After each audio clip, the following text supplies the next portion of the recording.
অনেক সময় দান করবার পর কি হয়? অহংকার জন্মায়। কেউ যদি একটু দান ধ্যান করে দেখবেন তার ভিতরে অহংকার জন্মে যায়। আমি এই দিয়েছি, ওই দিয়েছি, তাই দিয়েছি, সবাই আমাকে সম্মান করুক, সবাই আমার নাম ঘোষণা করুক, সবাই আমাকে মাথায় করে রাখুক। এরকম কিছু কিছু মানুষের মানসিকতা আছে। একটু কিছু বেশি বেশি দান করলেই তার ভিতরে অহংকার জন্মে যায়, একেবারে বুক ফুলিয়ে হেঁটে বেড়ায়। দেখবেন আছে অনেকে এমন গর্ব করে যাবে, আমি 5,000 বস্ত্র দান করেছি, 500 কম্বল দান করেছি, আমি 2000 বৈষ্ণবের অন্ন দান করেছি। এগুলো গর্বের কথা, অহংকারের কথা। হ্যাঁ, এই অহংকার যদি থাকে মা, এই অহংকার, এই করেছি, ওই করেছি, সেই করেছি, তুমি কি করার মালিক? তুমি পেয়েছো, কোথা থেকে পেয়েছো? ভগবানের সৃষ্টি এই পৃথিবী, এই মর্তে তুমি মনুষ্যকুলে জন্ম পেয়েছো, তোমার সুকৃতির ফলে তুমি পেয়েছো, কিন্তু তুমি মালিক নও। তুমি সুকর্ম করেছো, তোমার কর্ম ভালো ছিল, তাই তুমি গোবিন্দের কৃপায় পেয়েছো। আবার যদি তোমার ভিতরে অহংকার এসে যায়, যদি তুমি ভাবো এটা আমি করেছি, তাহলে ভগবানের কেড়ে নিতে 1 সেকেন্ডও সময় লাগে। তুমি দেখাশোনা করছো, দেখভাল করছো, তুমি সব কিছু দেখছো, তুমি ম্যানেজারি করছো, দেখাশোনার মালিক তুমি, তুমি কিন্তু সেই সম্পদের মালিক নও। তাই তিনি যেমন দিতেও জানেন, আবার কেড়েও নিতে জানেন। আমরা অনেক সময় গর্ব করে বলি না, আমার 10টা বাড়ি আছে। অনেক জায়গায় বলে, আমরা যদি যাই বাবা, অনেকে বলে এটা আমার বাড়ি, ওটাও আমার বাড়ি, আবার শহরে একটা ফ্ল্যাট আছে, বিদেশে একটা বাড়ি আছে, ইত্যাদি ইত্যাদি ইত্যাদি ইত্যাদি। আমার এই আছে, আমার ওই আছে, এই জিনিস আমার, ও জিনিস আমার, আমরা অনেকে বলি। আচ্ছা, মনে করুন আপনার 10টা বাড়ি আছে। 10টা বাড়িতেই কি আপনি একই সঙ্গে থাকতে পারেন? পারেন না তো। থাকেন তো আপনি একটা বাড়িতে। আচ্ছা, একটা বাড়িতে কি পুরোটাই আপনি থাকেন? দেখবেন আমরা গেলে অনেকে বলে এটা আমার বড় ছেলের ঘর, এটা আমার মেজ ছেলের ঘর, এটা আমার শ্বশুর শাশুড়ি থাকে, এটা রান্নাঘর, এটা ঠাকুর ঘর, ইত্যাদি ইত্যাদি। তার মানে আপনি থাকেন কোথায়? একটা ওই 15x20 ফুট একটা ছোট্ট ঘরের মধ্যে। বড় করেই বললাম, 15x20 হোক। আচ্ছা মা, 15x20-র মধ্যে কি আপনি সারাদিন থাকেন? থাকেন কোথায়? 6-7 যে পালঙ্ক আছে, সেই 6-7 পালঙ্কের উপরে থাকেন, তাই তো? তাহলে আমার 10টা বাড়ি, থাকছি কোথায়? 6-7 পালঙ্কের উপরে। তা 6-7 যে খাটের যে মাপ, সেই খাটের এক কোণে আপনি থাকেন, তাই তো? এখন যদি বলে কি রে, তুই এক কোণায় কেন ঘুমাচ্ছিস, মাঝখানে ঘুমাবি তো? বলে না গো, হবে না, আর একজন আছে তো। মানে এখানেও শেয়ার আছে। 6-7 খাটের মাঝখানে আবার ভাগ আছে, পুরোটাই আমার নয়। তার মানে কি, সে মালিক হোক আর মালকিনি হোক, তারও জায়গা দিতে হবে তো, সেটাও আবার ভাগ। যদি পাশে বাচ্চা থাকে তাহলে আরো গেল। তার মানে থাকি এক কোণে, মাত্র 3.5 হাত জায়গায়। তাহলে এত অহংকার কিসের? আমার 10টা বাড়ি, 20টা গাড়ি, আমার এই আছে, ওই আছে, কিসের এত অহংকার? হ্যাঁ, এই দম্ভতেই আমাদের শেষ হয়ে গেল সব। এই দম্ভ করেই আমাদের জীবনের সব শেষ হয়ে গেল। কিছুই তো আমার নয়, হ্যাঁ, কোনোটাই আমার নয়। ঘুমিয়ে আছি 3.5 হাত জায়গার মধ্যে, কতক্ষণ শ্বাস প্রশ্বাস চলবে তাই জানি না। তাহলে কিসের এত দম্ভ? নিতাই গৌর হরি বল, হরি বল। যা কিছু এখানে পেয়েছি সবই আবার রেখে চলে যেতে হবে। তাহলে এত বড়াই করার কি আছে যে এটা আমার, ওটা আমার? কিছুই তো আমার নয়। আমার কর্ম ভালো ছিল, পেয়েছি, আবার কারোর কাছে হ্যান্ড ওভার করে আমায় চলে যেতে হবে। নিজে কিছু নিয়ে যেতে পারবো না, এই দেহটাও নিয়ে যেতে পারবো না, কিচ্ছু যাবে না সঙ্গে। তাই বলছে শোনো, দান করবার পর অহংকার আসে, এ করেছি, ওই করেছি। হে রাজন, দান করবার পরে তোমার যখন কিছুই থাকবে না, তারপরেও তোমার কাজ আছে। কি কাজ করতে হবে তারপর? হ্যাঁ, অহংকার তোমার এই যে দান করার অহংকার এই চূর্ণ করবার জন্য তোমাকে কি করতে হবে জানো? সবিশেষে দান দিয়া ভিক্ষার ঝুলি কাঁধে লইয়া, বিশেষে দান দিয়া ভিক্ষার ঝুলি কাঁধে মহারাজ সবশেষে, মহারাজ সবশেষে দান দিয়া ভিক্ষার ঝুলি কাঁধে লইয়া, ভিক্ষা মেগে খাবে মন সুখে, মহারাজ ভিক্ষা মেগে খাবে মন সুখে, ভিক্ষা মেগে খাবে মন সুখে। মহারাজ তোমার দানের অহংকার দূরে যাবে, দানের অহংকার দূরে যাবে, দানের অহংকার দূরে যাবে। দানের অহংকার দূরে যাবে। শোনো শোনো হে রাজন, দানের অহংকার দূরে যাবে। শোনো শোনো হে রাজন, বলি দানি ব্রতের এই করিতি, শোনো শোনো নিতাই গৌর হরি বল। এই করিতি, শোনো শোনো হে তোমার রাজন, দানের অহংকার দূরে যাবে। ভিক্ষা মেগে খাবে মন সুখে, মহারাজ ভিক্ষা মেগে খাবে মন সুখে। নারদের কথা শুনি কহে দেবে দিনমণি, নিমন্ত্রণের ভার কেবা লবে। তাহা শুনি মোহন কয় চিন্তা কেন দয়াময়, দেবর শিরে ভার দাও এবে। বলছি এত চিন্তা করছো কেন? নিমন্ত্রণের দায়িত্বটা দেবর্ষি নারদকে দিয়ে দাও। কারণ নারদের বাহন কি মা? ঢেকি। গাড়িটা খুবই সরু, খুব ছোটোখাটো গাড়ি, ছোটোখাটো অলিগলি হলেও চলে যেতে পারবে, তাই না? আর সারা জীবন ধরে ওই ত্রিভুবন ঘুরে বেড়ায়, তো কোনো পথঘাট চিনতে দেবর্ষির বাদ নেই। একমাত্র দেবর্ষি পারবে নিমন্ত্রণ করতে। তা নাও দেখি নিমন্ত্রণের দায়িত্বটা দেবর্ষিকে দিয়ে দাও। বিশ্বকর্মাকে স্মরণ করে ভগবান যজ্ঞাগার আয়োজন করছে, সমস্ত কিছু প্রস্তুতি নিয়ে এবার একটু একটু করে সব কিছু ব্যবস্থা করছে। আর নিমন্ত্রণের পত্র লিখে যেই না বলরামের হাতে দিয়েছে, দাদা দেখো তো দাদা ঠিকঠাক পত্র লেখা হলো কিনা।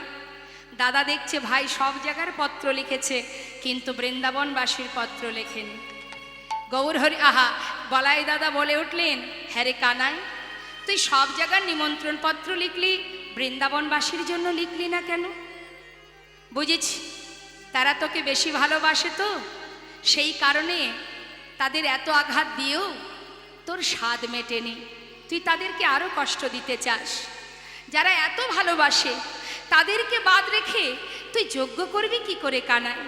কানাই, তারা যদি না আসে, আমিও তো সেই বৃন্দাবনেই থাকি, তাহলে তোর এই যজ্ঞে আমিও থাকবো না। গোবিন্দ বললেন, দাদা আমি জানি তুমি এমন কথা বলবে, কিন্তু দাদা যাদেরকে নিমন্ত্রণ করা হয় তারা দূরের মানুষ, ঘরের মানুষকে নিমন্ত্রণ করতে হয় কি মা? কাছের মানুষকে নিমন্ত্রণ করতে হয়। নিমন্ত্রণ করে কাদেরকে? যারা দূরে থাকে, তাই না?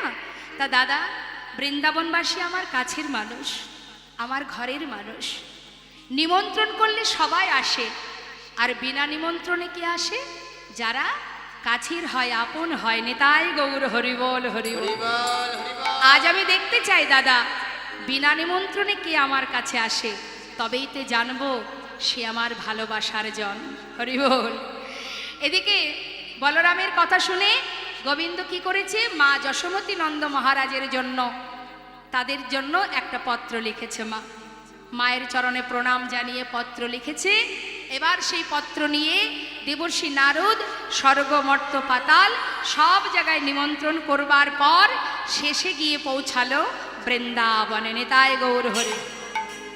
তাহলে নিমন্ত্রণ আগে কারা পেল? স্বর্গবাসী, মর্তবাসী, পাতালবাসী, কিন্তু অবশেষে নিমন্ত্রণ পেল বৃন্দাবনবাসী। এখন সব জায়গায় নিমন্ত্রণ পাওয়া মাত্রই তারা সবাই ছুটতে ছুটতে যাচ্ছে প্রভাসে, আর শেষে গিয়ে পৌঁছালো বৃন্দাবনে। বৃন্দাবনে গিয়ে যেই না মা যশোমতীর অঙ্গনে প্রবেশ করেছে, মা যশোমতীর অঙ্গনে যাওয়া মাত্রই মা আমার চমকে উঠলেন। কে কে আসছে আমার ঘরে? চরণের নুপুরের ধ্বনি শোনা যায়, তবে কি আমার গোপাল? ওরে কে তুই? তুই কি আমার গোপাল এলি? বল না, এমন রুনুঝুনু নুপুরের শব্দ শোনা যায়। কে তুই? কে এসেছিস আমার ঘরে? একবার বল। দেবশ্রী নারদ বলছে, মা আমি দেবর্ষী মা, আমি তোমার গোপাল নই। ও, তুই এসেছিস? কেন এসেছিস বল? তুই কি আমার গোপালের খবর এনেছিস? আমার গোপাল কেমন আছে জানিস তুই? দেবশ্রী নারদ বলছে, মা আমি দ্বারকা থেকেই আসছি, তোমার গোপাল কেমন আছে সে সন্ধান এনেছি মা। বল না, বল না সে কেমন আছে, বল একবার কেমন আছে সে? ভালো আছে মা। শোনো, তোমার জন্য পত্র পাঠিয়েছে।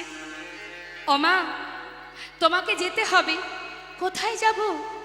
প্রভাস নদীর তীরে তোমার গোপাল সে যজ্ঞ করছে, তুমি শিগগিরই তৈরি হয়ে নাও মা, তাড়াতাড়ি চলো। মা বলছে, সে কি রে, আমার গোপাল যজ্ঞ করছে? হ্যাঁ রে, কি লিখেছে পত্রে?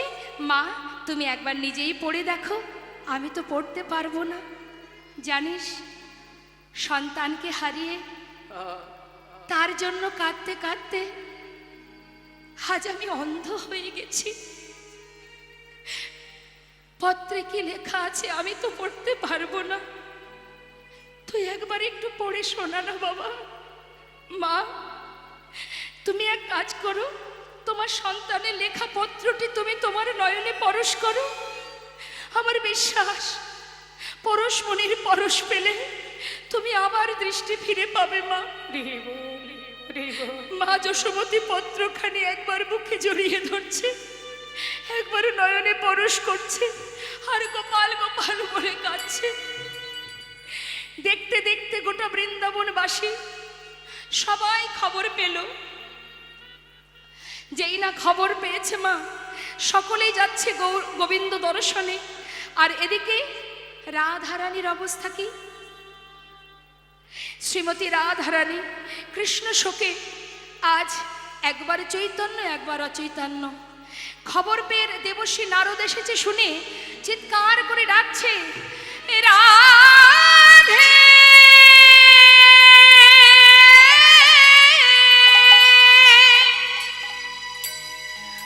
ওহে বৃষভানু রাজনন্দিনী, রাধে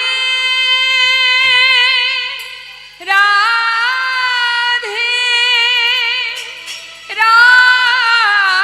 রাধে রাধে রাধে।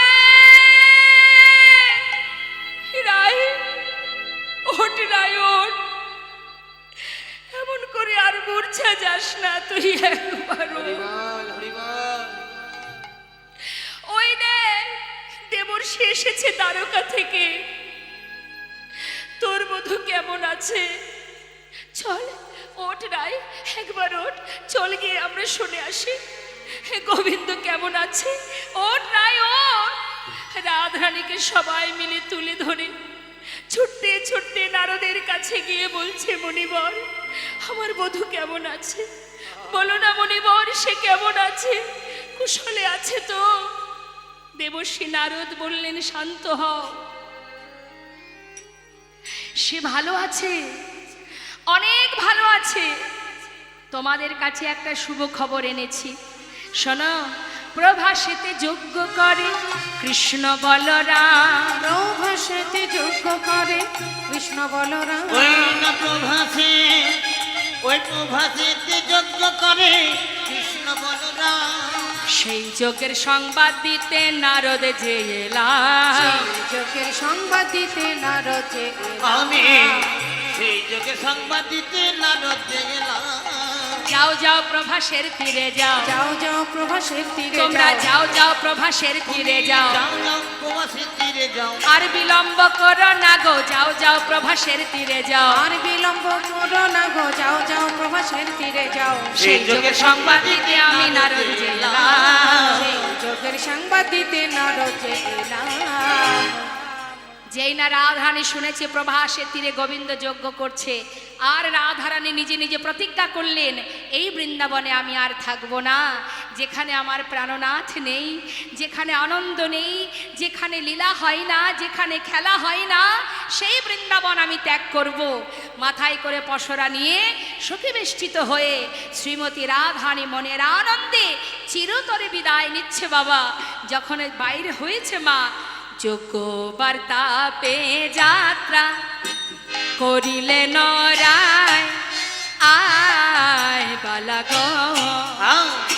যোগপতা পে যাতা আহা, চলিলেন রায়, আয় বলা গো।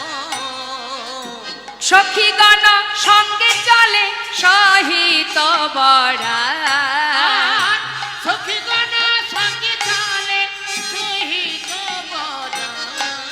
হ্যাঁ সখীগণ সঙ্গে চলে সহিত বড়া, সখীগণ সঙ্গে চলে সহিত বড়া, যোগ্য বার্তা পেয়ে যাত্রা করিলেন রায়, আয় বলা গো। যোগ্য বার্তা পেয়ে যাত্রা করিলেন রায়। যেই না যাত্রা করেছে, বাইরে পা রেখেছে, কোথায় ছিল মা কালস্য কুটিলা ননদিনী, ছুটে এসে দাঁড়ালেন বইয়ের সম্মুখে। তখন কুটিলা কহে, কুটিলে ওই রাখালেতে মন সপিলে, কুটিলা কহে কুটিলা দেখালে মন সপিলে, কুটিলা কহে কুটিলে ওই রাখালেতে মন সপিলে,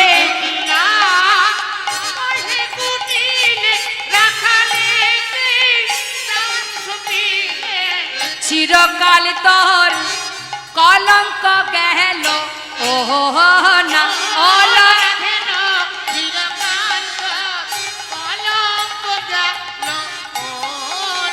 ওলা রাধেল চিরকাল তোর, ওলা রাধেল অপরাধেল চিরকাল তোর কলঙ্ক গেল না। ছি ছি ছি ছি ছি, কলঙ্কিনী অসতী দ্বিচারিণী, স্বামী ছেড়ে, সংসার ছেড়ে, শ্বশুর শাশুড়ি ননদিনীকে ছেড়ে যাচ্ছিস পরপুরুষের কাছে, লাজের ঘাটে কি মুখ ধসনি রে? হ্যাঁ রে, আই বউ, অসময়ে যাচ্ছিস কোথায়? আচ্ছা মায়েরাই বলুন দেখি, কুটিলা কি শুধু বৃন্দাবনে পাওয়া যায়?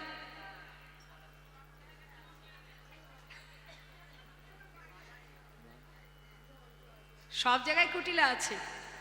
কুটিলা যে শুধু বৃন্দাবনেই আছে তা কিন্তু নয়।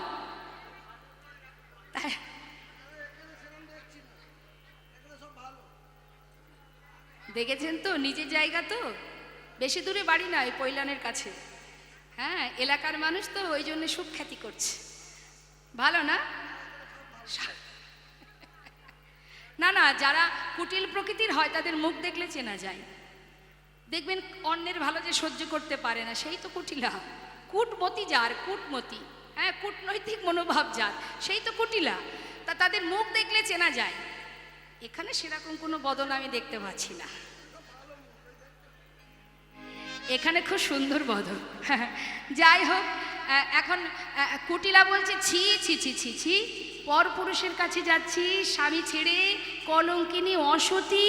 হ্যাঁ বলি শোন, বলি যাচ্ছিস কোথায় রে? রাধারানী কিন্তু কোনো কথা বলছেন।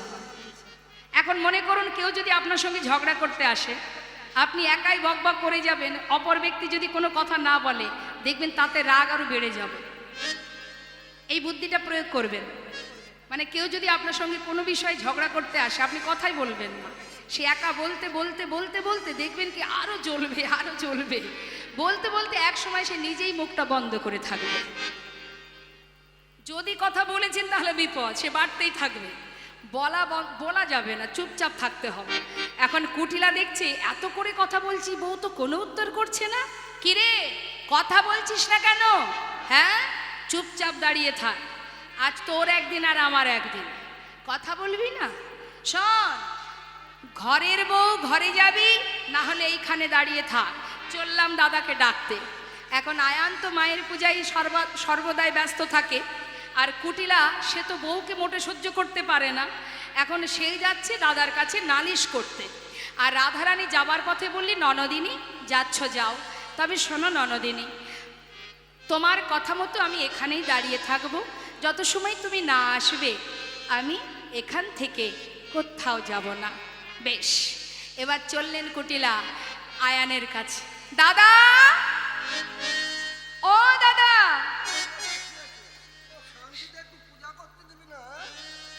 সারাদিন তো পাগলের ন্যায় মায়ের পূজায় ব্যস্ত। বলি পাগল হয়ে থাকলে হবে? বাড়ির বউটা কোথায় যায় না যায় একটু খেয়াল রাখবে না? বলি শোনো, বুঝতে পারি না। আচ্ছা দাদা, একটা কথা জিজ্ঞাসা করব, বৌদি কি কখনো তোমাকে শিকড় পাকড় খাইয়েছে?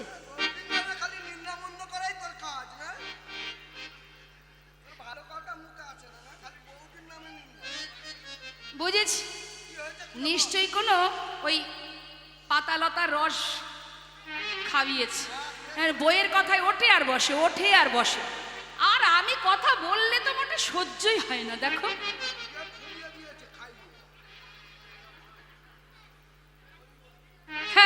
বলি শোনো, আজকে যদি আমার সঙ্গে যাও তো ভালো, না হলে সারা জীবন আবার এই বউহারা হয়ে যেতে হবে। হ্যাঁ, ওই তোমার বউ গো, সে তোমার কুলে কালি দিয়ে ওই যে কেলে ছোড়া ওর কাছে চলে যাচ্ছে। পারবো মানে হাতে নাতে প্রমাণ দেব, পথের ধারে দাঁড় করিয়ে রেখে এসেছি। আয়ান বলছে, তবে দাঁড়া, দেরি কর, প্রতিদিন তুই এসে জ্বালাস, আর ভালো লাগে না। আজকে ওর একদিন আর আমার একদিন, হয় ওকে বলি দিয়ে ঘরে ঢুকবো, আর যদি দেখি কথাটা মিথ্যে তাহলে তোকে আর বাঁচিয়ে রাখবো না, তোকে মেরে তারপরে ঘরে আসবো। আয়ান কি করেছে, রেগে গিয়ে এবার মায়ের হাত থেকে ওষিটা নিয়েছে। ক্রোধেতে আয়ান হয়ে কম্পমান, ক্রোধেতে আয়ান হয়ে কম্পমান, ক্রোধেতে আয়ান হয়ে কম্পমান, ওষি তুলে নিল হাতে। ওই ক্রোধেতে আয়ান হয়ে কম্পমান, ওষি তুলে নিল হাতে। কাঁপিতে কাঁপিতে দাঁড়ালো আসিয়া কুটিলার সম্মুখেতে, কাঁপিতে কাঁপিতে দাঁড়ালো আসিয়া কুটিলার সম্মুখেতে। এই দেখ ওষি নিয়ে এসেছি, এই দেখ ওষি নিয়ে এসেছি, এই দেখ ওষি নিয়ে এসেছি, এসেছি কুলের কাটা দূর করিতে, এই দেখ ওষি নিয়ে এসেছি। ফুলের কাটা দূর করিতে, এই দেখ ওষি নিয়ে এসেছি। কাঁপিতে কাঁপিতে আহা! নিতাই গৌর হরিবল হরিবল। দাঁড়ালো আসিয়া কুটিলার সম্মুখেতে। এই দেখ, মায়ের হাতে রশিটা নিয়ে এসেছি, আজকে কুলের কাটা দূর করে তবে ঘরে ঢুক। সহ্য হয় না, তবে কুলের কাটা যে কে হবে সঠিক জানি না। কুটিলাকে বলছে, তুইও হতে পারিস, আবার আমার বউও হতে পারে, দেখা যাক কে কুলের কাটা। এবার কি করলেন, তাড়াতাড়ি করে কুটিলার হাত ধরে এসে পৌঁছালেন। এসে দেখছে, হ্যাঁ যা বলেছে কুটিলা তাই, রাধারানী দাঁড়িয়ে আছে। কাছে এসে বললেন, এই বউ, এত তাড়াতাড়ি যাচ্ছিস কোথায়? সেজে গুজে মাথায় করে পসরা নিয়ে যাওয়া হচ্ছে কোথায়? ছি ছি ছি ছি ছি ছি ছি, নিজপতি তেজি পরপতি ভজি, নিজপতি তেজি পরপতি ভজি, নিজপতি তেজি পরপতি ভজি, নিজপতি তেজি পরপতি ভজি। মজিলি রাখালো সহনে, নিজপতি তেজি পরপতি ভজি, মজিলি রাখালো সহনে। তোর হলো পুণ্যকাল ঘুচাবো জঞ্জালেই ছিল তোর কপালে, হলো কোনো কাল ঘুচাবো জঞ্জালেই ছিল তোর কপালে, হলো কোনো কাল ঘুচাবো জঞ্জালেই ছিল কপালে। রাধে তোর প্রাণনা শিব, রাধে তোর প্রাণনা শিব, রাধে তোর প্রাণনা শিব, রাধে তোর প্রাণনা শিব। কুলের কাটা দূর করিব, রাধে তোর প্রাণনা শিব। আমার কুলের কাটা দূর করিব, রাধে তোর প্রাণনা শিব। হলো কোনো কাল ঘুচাবো জঞ্জালেই ছিল তোর কপালে, হলো কোনো কাল ঘুচাবো জঞ্জালেই ছিল কপালে, হলো কোনো কাল ঘুচাবো জঞ্জালেই ছিল তোর কপালে, হলো কোনো কাল ঘুচাবো জঞ্জালেই ছিল কপালে। যেই না ওষি তুলেছে মা মারতে যাবে, শ্রীমতী রাধারানী মনে মনে ভাবলেন, এবার রাধারানী আয়ানকে পুরবের কথা মনে করাতে হবে। উপযুক্ত সময় এসে গেছে, এবার ওকে স্মরণ করাতে হবে পুরাবের কথা। তাই রাধারানী দেরি না করে যোগমায়াকে স্মরণ করে এবার রাধারানী আমার কালী হয়ে দাঁড়ালেন। কি করলেন? নবকদম্বিনী যিনি রসের পরিপাটি, নবকদম্বিনী যিনি রসের পরিপাটি,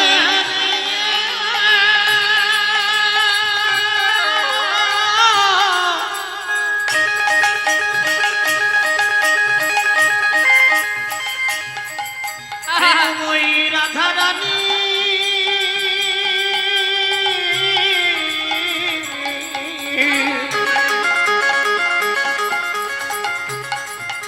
আজ কালী হয়ে দাঁড়ালো, দাঁড়ালো, দাঁড়ালো গো।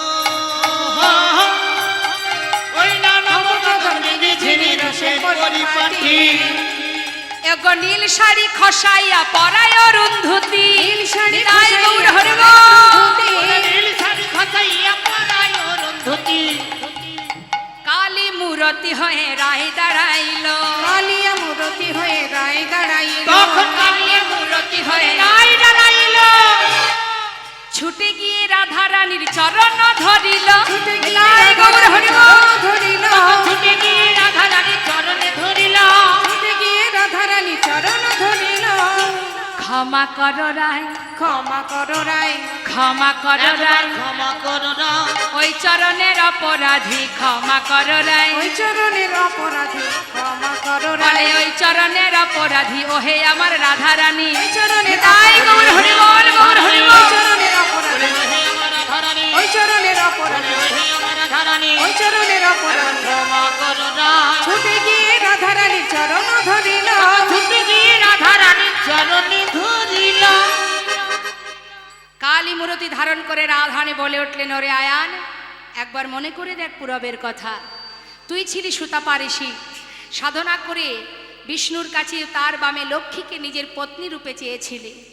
বিষ্ণু বলেছিল, সুতাপা, জগতে এত কিছু থাকতে আমার পাশে লক্ষ্মী, আমাকে তুমি লক্ষ্মী ছাড়া করো না, অন্য কোনো বর চাও। কিন্তু তুই কোনো কথাই শুনিসনি। তুই কঠিন সাধনা করে এক পায়ে দাঁড়িয়ে তপস্যা করেছিলি। তোর তপস্যায় সন্তুষ্ট হয়ে ভগবান কৃপা করে তোকে তার বামে তার সহধর্মিনী তার লক্ষ্মীকে তোর ঘরের ঘরণী করে পাঠিয়েছিল। তখন লক্ষ্মী তোকে বলেছিল, অর্থাৎ আমি তোকে বলেছিলাম, ওরে সুতাপা, তুই এত কিছু থাকতে আমাকে যখন তোর ঘরণী করে পেতে চাস, আমি অবশ্যই তোর ঘরের ঘরণী হব, কিন্তু তুই হবি নপুংস। মনে পড়ে সেই পুরাবের কথা? মনে করে দেয়। আয়ান কিন্তু রাধারানীকে মাতৃজ্ঞানে ভালোবাসতেন। তাই সেই আয়ান যখন আজ পুরাবের কথা মনে পড়ে গেল, ছুটে গিয়ে রাধারানীর চরণটা ধরে ক্ষমা চাইলেন। হে রাধে, আজ তোমার চরণে নিবেদন, আজ আমার তোমার কাছে একটি বাসনা, যেদিন আমার অন্তিম সময় আসবে, যেন কি আশা না তোমাদের যুগল যেন দর্শন লাভ করতে পারি। আহা, এই বাসনা তোমার কাছে, যে অন্তিম কালে যেন তোমাদের যুগল দর্শন আমি পাই। বিদায় দিয়ে দিলেন আয়ান। জটিলা কুটিলা বললেন, হে রাধে, এতদিন তোকে ঘরের মধ্যে বেঁধে রেখেছিলাম, কেন জানিস? তোদের যুগল দর্শন পাওয়ার আশায়। আজ যখন সে ভাগ্যে হলো না, অন্তত শেষের দিনে যেন তোদের যুগল দেখতে পাই। সবাই মিলে বিদায় দিল। এবার রাধারানী সবাইকে আশীর্বাদ করে এবার সবাইকে সাথে করে নিয়ে যাচ্ছে দ্বারকাভিমুখে। দ্বারকায় কিন্তু যজ্ঞ হয়নি মা, হয়েছিল প্রভাস নদীর তীরে। সেই প্রভাস নদীর তীরে গিয়ে সেই যজ্ঞাগারের 4টে দ্বার, প্রথম দ্বারে মা যশোমতী, দ্বিতীয় দ্বারে নন্দোপানন্দ ব্রজবাসীগণ, তৃতীয় দ্বারে সখাগণ, আর চতুর্থ দ্বারে রাধারানী অষ্টসখীগণ। এখন অষ্টসখী বেষ্টিত রাধারানী দ্বারে এসে বলছে, আয় দ্বারে, পথ ছেড়ে দে, ভিতরে যাব। এদিকে স্বর্গমর্ত পাতালের সমস্ত ভক্তরা তারা তো আগে এসে গেছে, তারা ভিতরে প্রবেশ করেছে, যজ্ঞ শুরু হয়ে গেছে, 4টে দ্বারই বন্ধ হয়ে গেছে, লেখা আছে প্রবেশ নিষেধ। এমন সময় বৃন্দাবনবাসী এসে উপস্থিত। বৃন্দাবনবাসী রাধারানী তিনি সখীদেরকে বলছে, দ্বার ছেড়ে দিতে বল। সখীরা বলছে, আয় দ্বারি, দ্বার ছেড়ে দে, ভিতরে যাব। দ্বারি বলছে, এইভাবে যাওয়া যাবে না, গঙ্গা থেকে ভালো করে স্নান করে শুদ্ধ বসন করে এসো। সখীরা বলে উঠলেন, হায় হায় হায় হায়। বলি, ও দাঁড়ি, যেতে বলিস গঙ্গা স্নানে, শুনে হাসি পায়। ওরে যার চরণে গঙ্গার উদ্ভব, সে ধরে রাধার পায়। ওগো যার চরণে গঙ্গার উদ্ভব, সে ধরে রাধার পায়।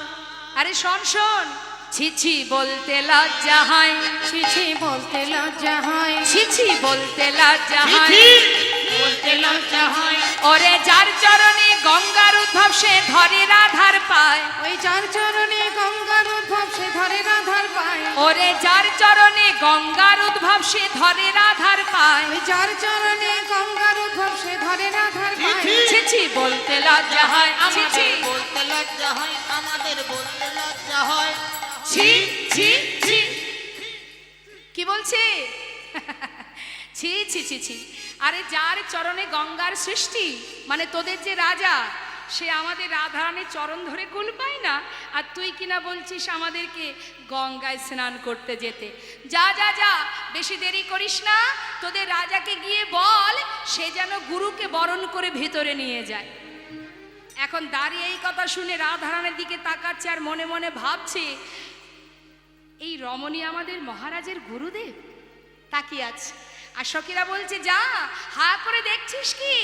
শোন, বলগা যা তোর রাজারে, রাজগুরু এসেছে দ্বারে। বলগা যা তো রাজারে, রাজগুরু এসেছে দ্বারে। পায়ে ধরে নিয়ে যেতে বল, ওহে দাঁড়ি। পায়ে ধরে নিয়ে যেতে বল, ওহে দ্বারে। কেমন যজ্ঞ করে রে, হ্যাঁ, কেমন যজ্ঞ করে রে, কেমন যজ্ঞ করে রে। না কেমন যজ্ঞ করে রে। গুরু বিনে তোদের রাজা কেমন যজ্ঞ করে রে। না গুরু বিনে তোদের রাজা কেমন যজ্ঞ করে রে। পায়ে ধরে নিয়ে যেতে বল, ওহে দ্বারে। পায়ে ধরে নিয়ে যেতে বল, ওহে দ্বারে। যা, পায়ে ধরে গুরুকে বরণ করে যেন ভিতরে নিয়ে যায়। গুরু ছাড়া কখনো যোগ্য হয়? যা যা, দেরি করে তাকিয়ে থাকিস না, হা করে চলে যা। দাড়ি তো অবাক, একবার রাজার কথা চিন্তা করছে, একবার রাধানী কথা ভাবছে। এদিকে গেল মা এক দ্বারের অবস্থা, আর একদিকে সখাগণ তারা কানাই কানাই বলে ডাকছে, ওরে কানাই রে, বৃন্দাবনে কত খেলা খেলেছি তোর সঙ্গে। যেদিন তুই বৃন্দাবনে ছেড়ে চলে এসেছিস বন্ধু, সেদিন থেকে আর আমরা খেলা খেলি না। বড় আশা করে এসেছি, আমরা যে তোকে বড় ভালোবাসি। আমরা না হয় বৃন্দাবনের আলাভোলা গোয়ালার ছেলে, তুই তো রাজা, আমাদের কথা কি তোর মনে আছে? তোর দাড়ি আমাদের ভিতরে যেতে দিচ্ছে না রে। কানাই, তুই একবার এসে আমাদের দেখা দে। আমরা যে তোর বন্ধু, তোর সখা, দ্বারে সবাই দাঁড়িয়ে আছি, একবার দেখা দে। কানাই কানাই বলে চিৎকার করছে। আর এক দ্বারে দাঁড়িয়ে আছে মা যশোমতী। দ্বারে এসে বলছে, দাঁড়ি, এই দাঁড়ি, একটু দ্বারটা ছেড়ে দে না, ভিতরে যাব। দাঁড়ি জিজ্ঞাসা করছে, তুমি কোথা থেকে এসেছো? আমি বৃন্দাবন থেকে এসেছি। বৃন্দাবন থেকে? তুমি ভিতরে কেন যাবে? ওখানে আমার গোপাল আছে। দে না দাঁড়ি, আমাকে একবার ভিতরে যেতে দে। শোনো বুড়িমা, ভিতরে যজ্ঞ শুরু হয়ে গেছে। এই দেখো লেখা আছে প্রবেশ নিষেধ, আর যাওয়া যাবে না। তুমি বাইরে দাঁড়িয়ে থাকো। আমাদের মহারাজ তিনি বড় দয়ালু। যজ্ঞ শেষ হয়ে গেলে তুমি যা চাইবে মহারাজের কাছে, মহারাজ তোমাকে তাই দেবে। মা বলে উঠলেন, ওরে, এ জগতে প্রত্যেকটি মায়ের মনে একটাই বাসনা। মায়ের কাছে মূল্যবান সম্পদ হলো তার সন্তান। জানিস, আমার কোনো কিছুরই অভাব নেই, শুধু আমার সন্তানের অভাব, যে আমাকে ছেড়ে অনেক দিন চলে এসেছে। কতদিন আমি আমার গোপালকে দেখিনি। দে না রে, একবার আমায় যেতে দে। বলছে, শোনো বুড়িমা, এখানে তোমার গোপাল থাকে না, তুমি যাও দেখি, বারবার বিরক্ত করো না তো। জানিস তোদের যে রাজা, সেই হচ্ছে আমার গোপাল। আরে বলি, ও বুড়িমা, তোমার কি মাথা খারাপ হয়ে গেল? এমন পাগলিনীর বেশ, সারা গায়ে এমন নোংরা এই পোশাকে এসেছো তুমি? দেখলে তো মনে হচ্ছে কাঙাল ভিখারি। তোমার সন্তান আমাদের রাজা কেন হতে যাবে? নিশ্চয়ই তোমার মাথা খারাপ হয়ে গেছে। শোনো বুড়িমা, এমন করে বিরক্ত করো না। যাও, ওই দূরে গিয়ে বসো, চলে যেও না। যজ্ঞ শেষ হলে তোমায় ডাকবো, তুমি মহারাজের কাছ থেকে কিছু চেয়ে নিও। দাঁড়ি, আমি তোর পায়ে পড়ি, আমাকে একবার ভিতরে যেতে দে না। ওরে, আমি যে বড় আশা করে এসেছি রে, আমার গোপালের কাছে যাব। কতদিন হয়েছে আমার গোপাল একটু ননি সেবা করিনি। হ্যাঁ, আমি ব্রজবাসীর কাছ থেকে একটু ক্ষীর ননি মাখনে চেয়ে এনেছি। একটু ভেতরে যেতে দে। দে না রে দাঁড়িয়ে, আমি তোর পায়ে পড়ি। বিরক্ত কেন করছো? বারবার বলছি, কেন শুনতে পাচ্ছ না? শোনো বুড়িমা, এবার যদি তুমি কথা বলো, আমার কাছে যে চাবুক আছে, এই চাবুক দিয়ে আমি তোমায় আঘাত করব। দাঁড়িয়ে, যদি মারতে চাস তবে মার, তবে একটিবার আমার ভেতরে যেতে দে। চোখের দেখা একবার দেখে আসি।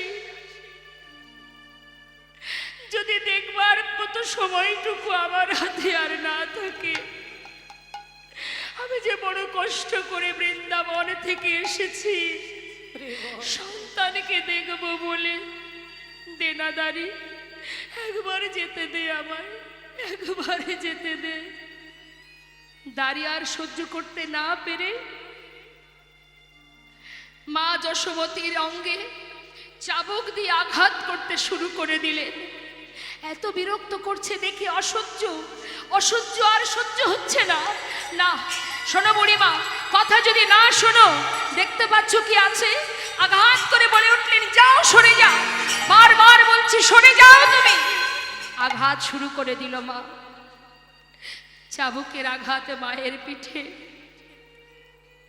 সন্তান হারা যন্ত্রণা বুকে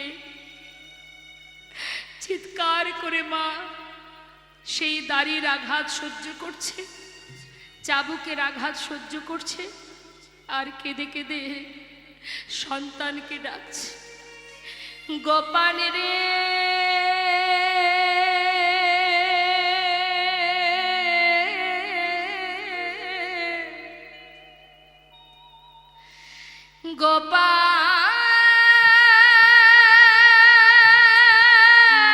গোপাল রে,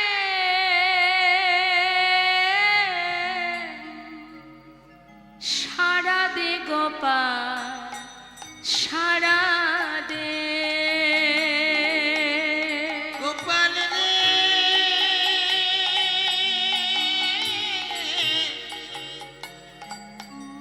একবার সারা দে গোপাল, সারা দে।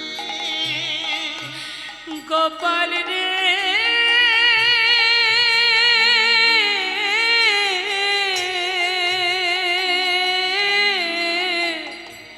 সাড়া দে গোপাল, সাড়া দে। গোপাল রে,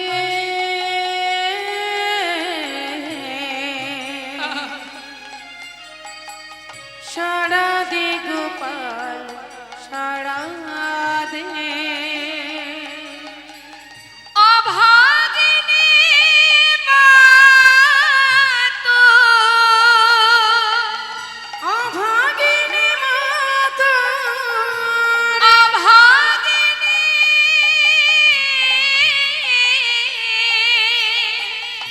অভাগিনী মা তো, থোকা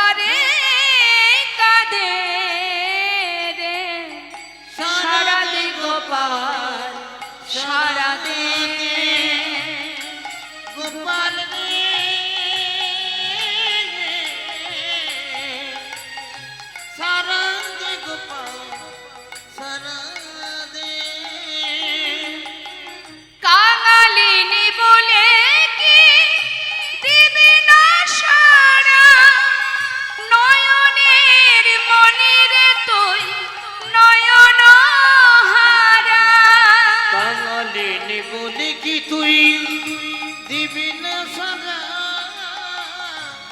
নয়নের মনিরে তুই নয়ন হারা কাঙালিনী বলে কি দিবি না সারা নয়নের মনিরে তুই নয়ন হারা দেখিতে কি পাইব দেখিতে কি পাইব দেখিতে কি পাইব সেই নয়নে সারা দে গোপাল সারা দে গোপাল রে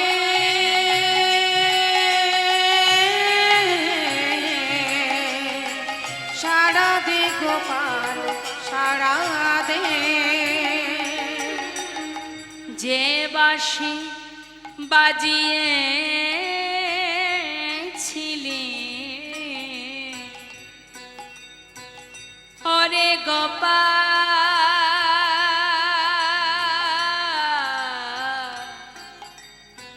ওরে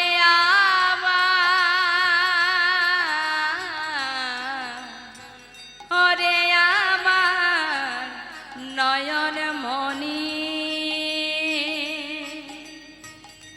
ওরে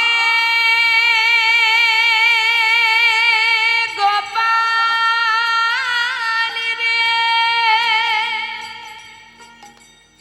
ওরে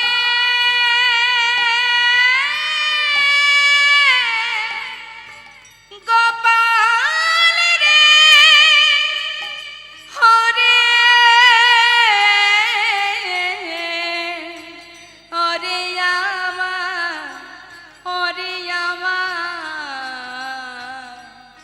আমার নয়ন মনি যে বাঁশি বাজিয়েছিলে বৃন্দাবনে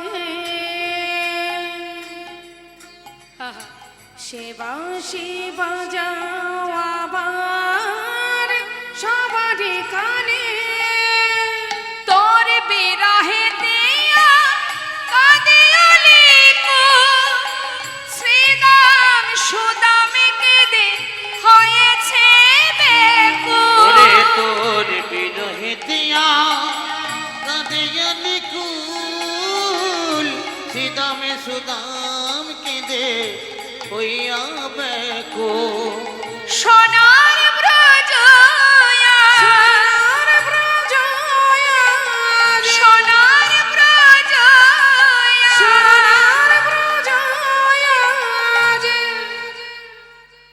আধার হলো সারা দে গোপাল সারা দে হৃদয় গৌর হরি বল হরি বল সারা দে গোপাল রে সারা দে গোপাল সারা দে ওরে গোপাল রে সারা দে গোপাল সারা দে গোপাল রে ওরে সারা দে গোপাল ওরে আমার গোপাল রে সারা দে গোপাল সারা দে একবার সারা দে গোপাল সারা দে সারা দে গোপাল সারা দে সারা দে গোপাল সারা দে মায়ের আর্তনাদ ভগবানের কর্ণে পৌঁছালো যজ্ঞ সম্পূর্ণ হওয়ার পর যখন পূর্ণ আহুতি দিয়ে এবার জলের ঝাড়ি নিয়ে যখন চারিপাশে ঘুরছে হঠাৎ মায়ের কান্না শুনে বলরামকে বলে উঠলেন দাদা আমি আর পারবো না দাদা এবার আমায় যেতে হবে আমি আর থাকতে পারছি না মা আমাকে ডাকছে দাদা বারবার মা ডাকছে জানো দাদা মাকে প্রহরী যারা তারা চাবুক দিয়ে আঘাত করছে দাদা এবার আমাকে ছেড়ে দাও জলের ঝাড়ি ফেলে দিয়ে ভগবান কৃষ্ণচন্দ্র চারটে রূপ ধারণ করে চার দ্বারে ছুটতে ছুটতে যাচ্ছে বৃন্দাবনের সবাইকে দেখা দেবে বলে মহাজন বলে উঠলেন চেয়ে দেখো বাঞ্ছা কল্পতরু ভগবান সকলের বাঞ্ছা পুরাবে বলে কল্পতরু ভগবান সকলে বাঞ্ছা পুরাবে বলে কল্পতরু ভগবান সকলে আর যাচ্ছে মা কে কি দেখছে সখ্য ভাবে সখাগণ দেখিতে পাইল সখ্য প্রেমে সখাগণ দেখিতে পাইল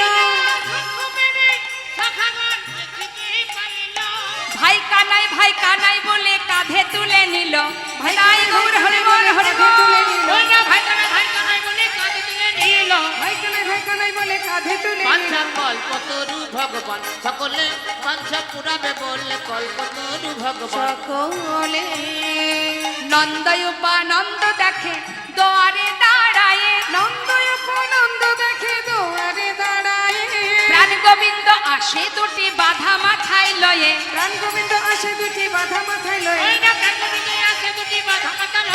প্রাণ গোবিন্দ আসে দুটি বাধা মাথায় লয়ে বাঞ্ছা কল্পতরু ভগবান সকলে বাঞ্ছা পুরাবে বলে কল্পতরু ভগবান সকলে বাৎসল্য ভাবেতে গেল মা যশোদার কোলে বাৎসল্য ভাবেতে গেল মা যশোদার কোলে ক্ষীরসর নবনী দেয় গোপালের বদনে ক্ষীরসর তাই গৌর হরে বল ওই না কৃষ্ণ মনি নাই গোপালে বদনে কৃষ্ণ বলি দেয় গোপালে বাঞ্ছা কল্পতরু ভগবান সকলে বাঞ্ছা পুরাবে বলে কল্পতরু ভগবান সকলে যেই না মা যশোমতির কোলে গেছে মা নবনী সেবা দিচ্ছে দ্বারকাবাসী দেখে অবাক মাথায় হাত কি সর্বনাশ আমাদের যে মহারাজ তার মা এমন ভিখারি কাঙালিনী কেন হতে যাবে আমাদের মহারাজের মা সে তো রাজমাতা হবে আর আমাদের মহারাজের মা তো মাতা দেবকী ইনি কেন এসে গোপালকে কোলে নিয়েছে বার্তাটা পৌঁছে দিল দেবকীর কানে দেবকী শুনতে পেয়ে ছুটে এলো মা প্রভাসের তীরে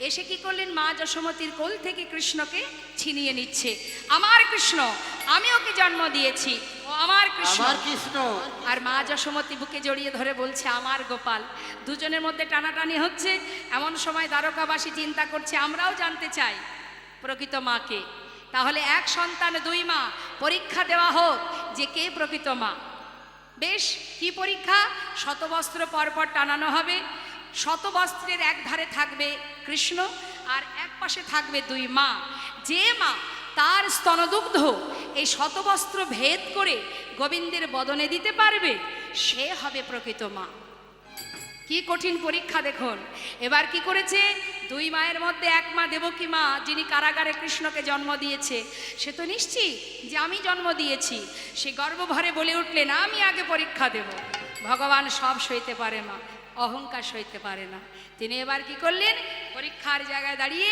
এবার শতবস্ত্র সামনে বস্ত্রের ওই পাশে গোবিন্দ কি করলেন গর্বে দেবকী সস্তন ধরে গৌরবে দেবকী শাস্তন ওই না গর্বে দৈবকী শাস্তন ধরে প্রথম বসন ভেদি না কাহরে তম বসন ভেদে না কর আহা প্রথম বসন ভেদি না ওই কাহরে না প্রথম বসন ভেদ না করে ভেদ হলো না ভেদ হলো না ভেদ হলো না ভেদ হলো না প্রথম বসন ভেদ হলো না প্রথম বসন ভেদ হলো না প্রথম বসন ভেদ হলো ওই না না প্রথম বসন ভেদ হলো প্রথম বসন ভেদি না কাহরে প্রথম বসন ভেদে না করে তার মানে মা যখন স্তনদুগ্ধ দেবেন স্থির হলেন একটা বসনও ভেদ হলো না শতবস্ত্র পরে থাক অহংকার যেখানে ভগবান সেখানে নেই তাই প্রথম বস্ত্র ভেদ হলো না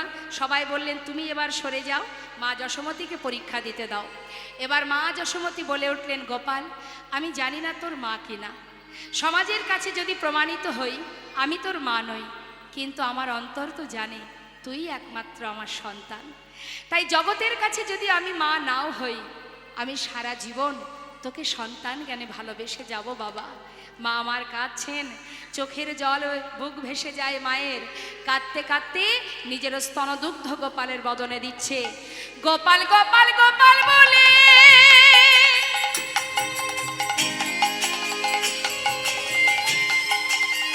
মায়া মা কাঁদিতে লাগিল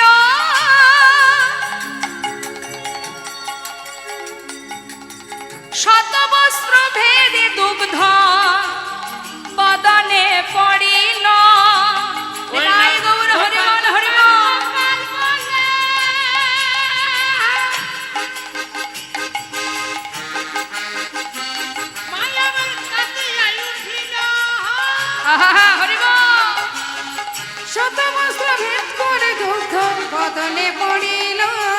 ভাসাইয়ে দিল ভাসাই দিল ভাসাইয়ে দিল ভাষায় দিল গোপালের বদন ভাসাইয়ে দিল গোপালের বদন ভাষায় দিল অগ নয়নে নীরে দুগ্ধ ক্ষীরে গোপালের বদন ভাসাইয়ে দিল নয়নীরে দুগ্ধ ক্ষীরে গোপালের বদন ভাষায় দিল শত বস্ত্র ভেদ করে বদন করিল শতবস্ত্র ভেদ করে দুগ্ধ বদনে পড়িল সবাই বলে উঠলেন যশোমতির জয় হোক যশোমতির জয় হোক জয় হোক সবাই জয় দিলেন কি না গোপালের মা হলো মাতা যশোমতী তার মানে প্রমাণিত হলো মা জন্ম দিলেই মা হওয়া যায় না এবার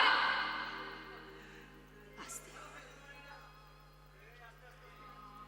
আস্তে ভাই আস্তে আস্তে এদিকে কি হলো মা দেবকী বললেন আমি কেন স্তনদুগ্ধ দিতে পারলাম না বলে উঠলেন গোবিন্দ মনে করে দেখো পুরাবের কথা সেই কথা মনে কি পড়ে মাগো আমি ছিলাম রামচন্দ্র তুমি ছিলে কইকেয়ী 14 বছরের জন্য বনবাসে যাবার পথে মা কৌশল্যা আমার জন্য এক বাটি দুগ্ধ এনেছিল তুমি আমাকে সেই দুগ্ধ পান করতে দাওনি শুধু তাই নয় ফিরে আসার পর তুমি আমায় বলেছিলে রাম আমি যে ভুল করেছি বাবা এ জন্মে তো তুই আমার সন্তান হলি না কথা দে বাবা পরের জন্মে আমি যেন তোর মা হতে পারি তুই যেন আমার গর্ভে আসিস বেশ তাই হবে কথা দিয়েছিলাম তুমি কারাগারে আমাকে জন্ম দিয়েছিলে তুমি আমার মা হয়েছিলে কিন্তু সেই মুহূর্তেই তুমি স্তনদুগ্ধ পান না করিয়ে মহারাজের নন্দ মহারাজের মস্তকে করে আহা বসুদেবের মস্তকে করে তুমি আমাকে গোকুল পাঠিয়ে দিয়েছিলে সেদিনও তুমি আমাকে দুগ্ধ দাওনি মা তাহলে আজ কেন পান করব আজ কেন পান করব 2 দিন হলো 2 দিনই তুমি আমায় দুগ্ধ পান করতে দাওনি আর এই যে মা যশোমতীর স্তন দুগ্ধ আমি পান করেছি ইনি হলেন সেই ধরা সতী যিনি একটি স্তনের বিনিময়ে বৈষ্ণব সেবা দিয়েছিলেন আমি কথা দিয়েছিলাম যে স্তনের বিনিময়ে তুমি আজ আমায় সেবা দিলে পরের জন্মে তোমার সন্তান হয়ে আমি সেই স্তন দুগ্ধ পান করব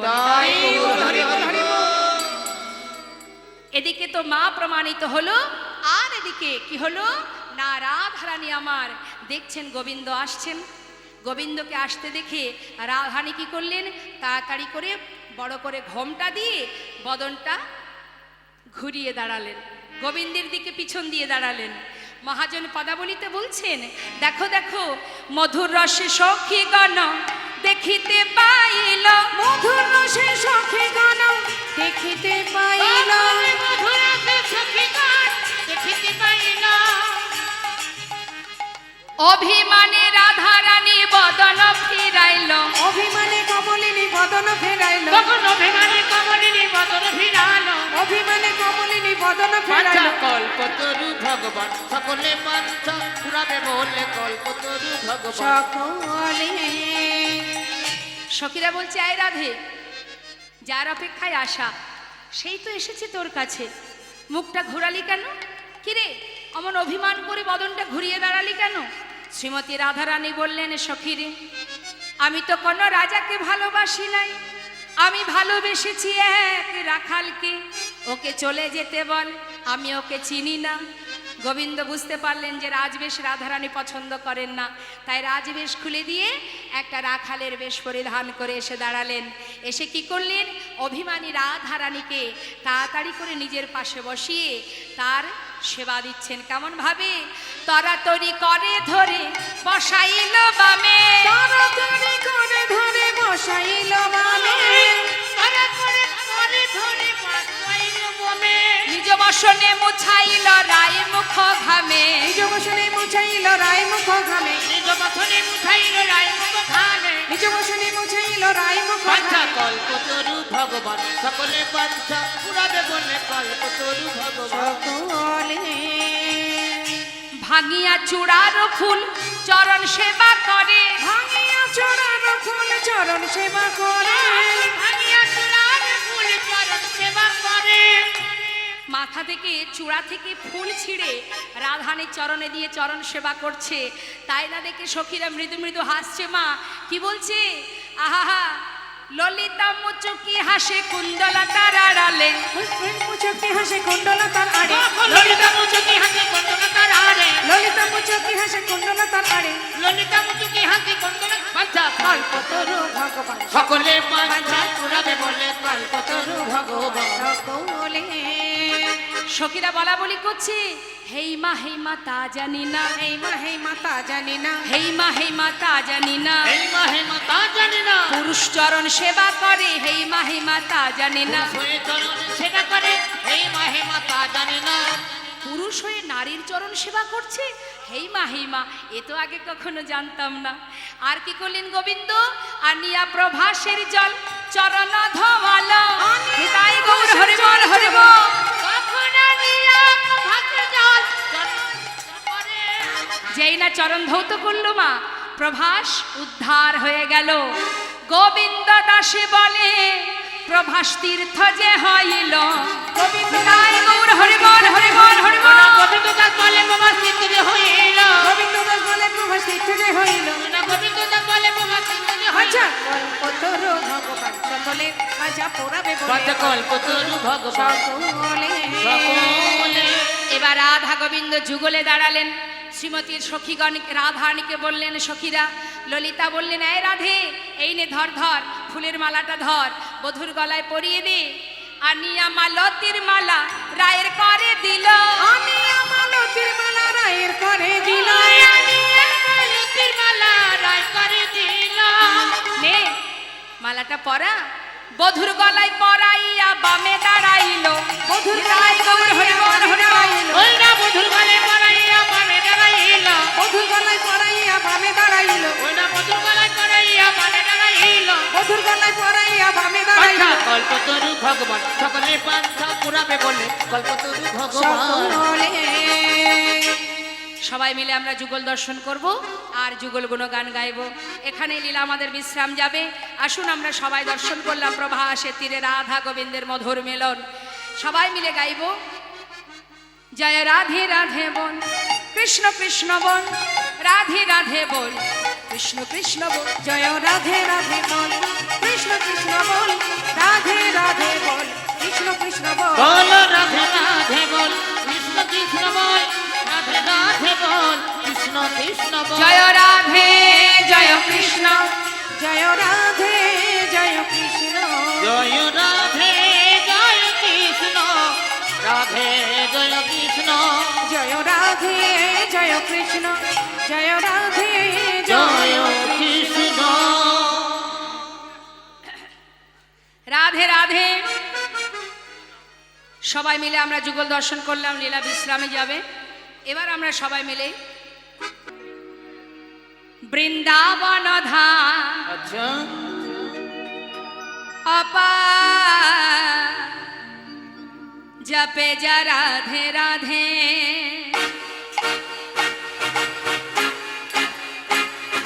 রাধে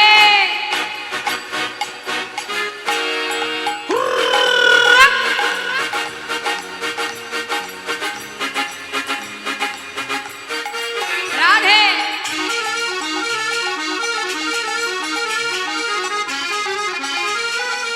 আহা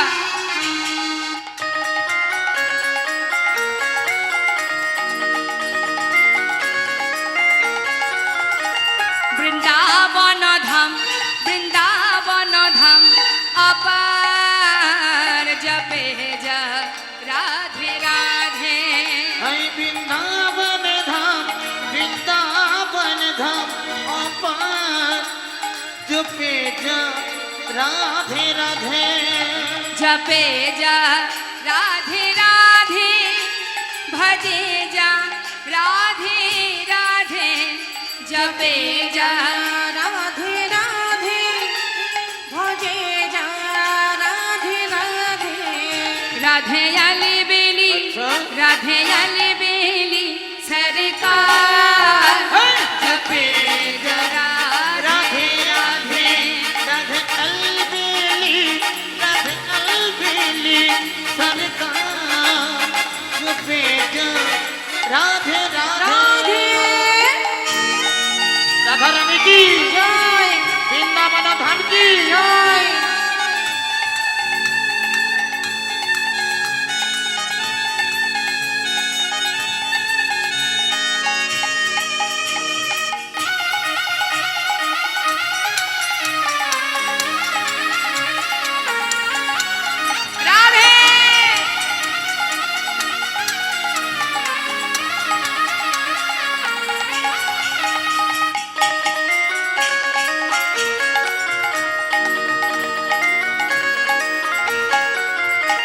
जो राधा राधा गावे व प्रेम पदर्था पावे जो राधा राधा गावे प्रेम पदार्थ पावे वो कहे जाए अच्छा वो कहे जाए बेड़ा पार ओ जपे जा राधे राधे बकह जाए मेरा पाना जपे जा राधे राधे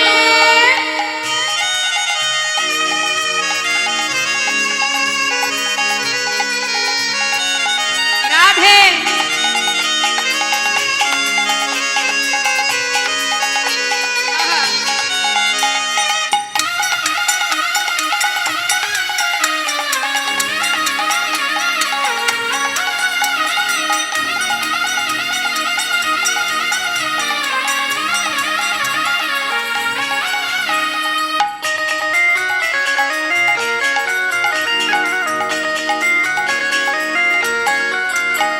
जो राधा नामी नहत रसराज बेचारा रत जो राधा नामी न होतो रसराज विचारो रोतो नहीं हत अच्छा नहीं हत कृष्ण अवतार ओ जपे जा राधे राधे नहीं हो तू ओ नहीं हो तू नहीं हो तू कृष्ण अवतार जपे जा राधे राधे वृंदावन धाम अपार जपे जा राधे राधे भजे जा राधे राधे जपे जा राधे राधे भजे जा राधे राधे बोलिए राधा रानी की वृंदावन धाम की बाकी बिहारी लाल की राधे राधे समझा राधे राधे